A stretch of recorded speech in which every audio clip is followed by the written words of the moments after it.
या विवाहासाठी पूर्ण महाराष्ट्रभरातनं, फक्त महाराष्ट्रच नाही तर मी आता पत्रिका बघत होती, अहमदाबादची सुद्धा एक कन्या या सामूहिक विवाहामध्ये या ठिकाणी तिचा विवाह होणार आहे.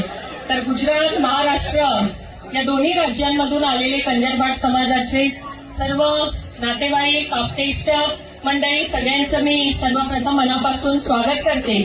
या सर्व 11 जोडप्यांना मी लग्नाच्या खूप खूप शुभेच्छा देते आणि परमेश्वर चरणी प्रार्थना करते की त्यांचं वैवाहिक जीवन हे सुख, समृद्धी, भरभराटीचं आणि चांगलं आरोग्याचं जावो. या सर्व 11 जोडप्यांना मी माझ्या वतीनं, माझे वडील नंदुरबारचे आमदार आदरणीय डॉक्टर विजयकुमार गावित साहेब यांच्या वतीनं आणि माझ्या पूर्ण परिवाराच्या वतीनं खूप